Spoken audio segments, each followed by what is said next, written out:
Oke, kalau saya tawarkan produk saya selalu tampilkan begini dan sekarang saya pakai ini. Ini apa ya?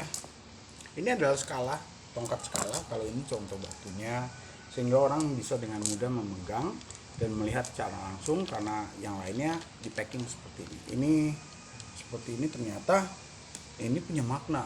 Ini kayak gagang golok, padahal bukan golok. Nah, tuh, ya kan?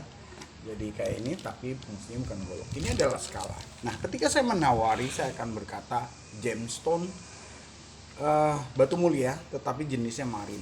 Jadi saya selalu berteriak sambil saya tawarkan Marina gemstone, Marina gemstone, uh, full of history. Kenapa full of history? Karena dia punya kisah dan sambil saya tunjukkan. Kadang saya harus berkata dan hari ini saya jabarkan kepada mereka yang saya tawari, saya katakan past and future should be balancing. Oke. Lalu kadang saya sambil bersenandung, sambil mengoceh, berbacot, sambil berceloteh, saya katakan we know past but don't know future. It's a dam, ya kan? Dam head sebetulnya. Dam head is equal with dickhead.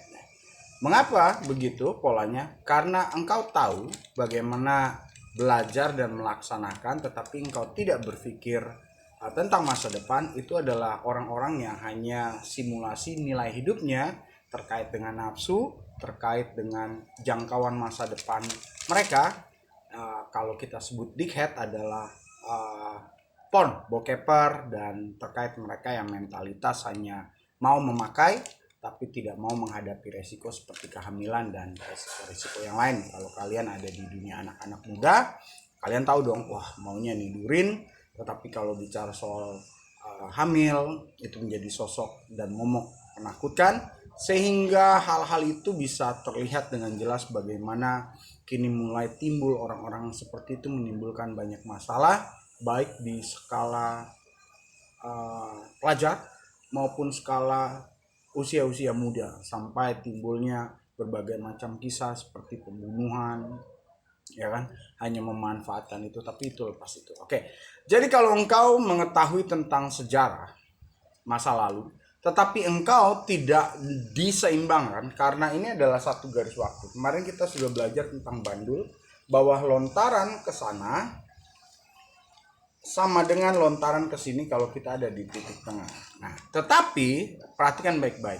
Ternyata ketika kita praktekkan dalam sebuah ilmu pengetahuan practically, ya, Anda akan dapati pengetahuan dia begitu dilempar dari sini, itu nggak akan nyampe di sini nih. Mengapa? Karena knowing itu harus dengan understanding. Jadi pengetahuan yang disimulasikan dengan benda seperti itu tidak akan nyampai.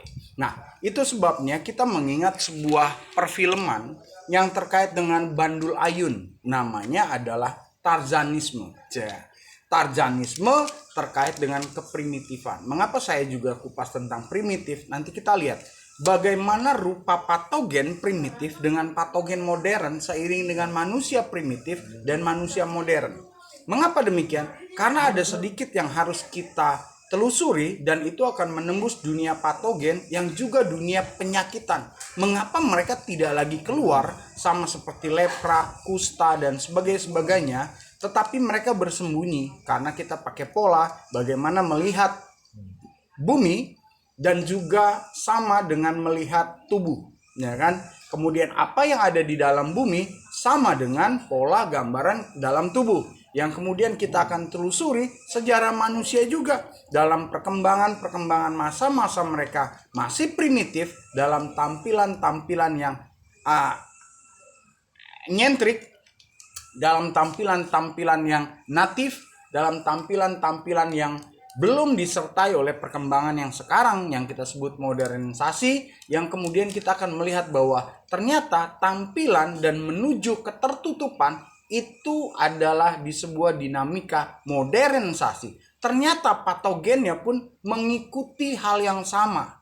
Itu sebabnya kita agak kesulitan untuk membuka tabir tentang penyakit, sakit penyakit, patogen, dan sebagainya. Karena kaitannya sekali lagi, engkau tidak tahu sejarah, engkau tahu sejarah tetapi tidak tahu bagaimana masa depan jangkauannya, engkau adalah orang yang bodoh, entah itu dibodohi, entah itu diperbodoh, dan sebagainya, setingkat dengan engkau adalah otak kelamin atau bokeper, hanya hitungan nafsu. Nah, ada lagi yang lain. Tipe yang kedua adalah engkau tidak tahu masa lalu, tidak tahu masa depan. Nah, kalau ini adalah nilai you are asshole, valuable.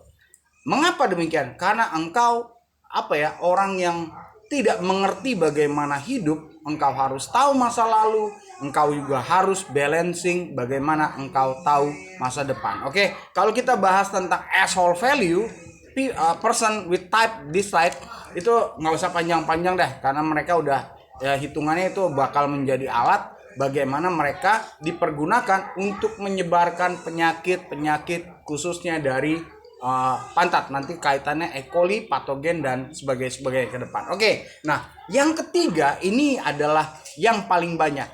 Engkau tahu sejarah munafik, you know about past fake.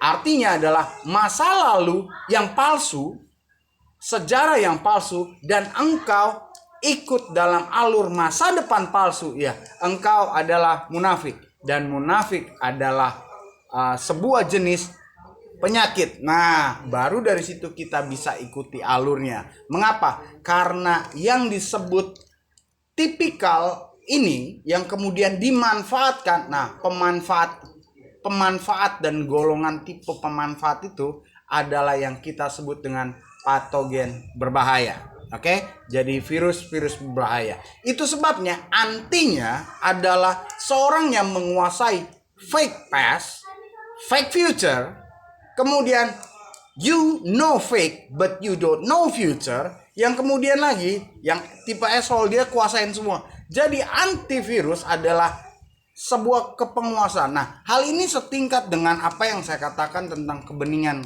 kemarin.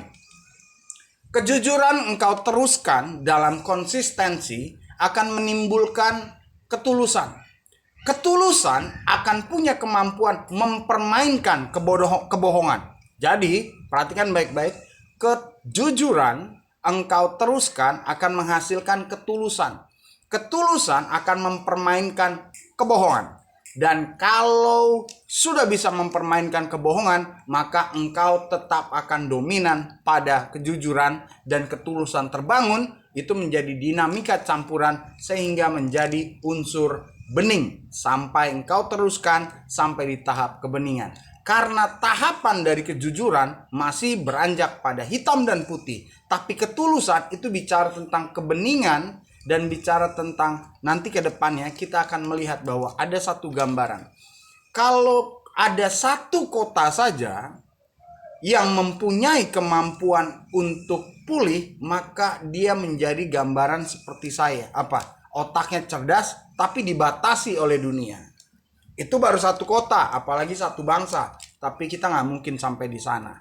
Karena saya orangnya jujur, tulus, dan bening, dan saya terkait dengan tahu masa lalu dan juga tahu pencapaian masa depan, maka saya katakan sekali lagi, 20-30 tahun lagi, ya kan, Anda akan menghadapi saya tidak ada, maka disitulah totalitas. Jadi lihatlah bagaimana saya hidup, apa yang saya ajari pada kalian, karena itu menjadi sebuah standar. Apabila tidak, maka engkau tahu bahwa aku bersama dengan alam yang pasti akan mengejarmu di titik engkau penyakitan.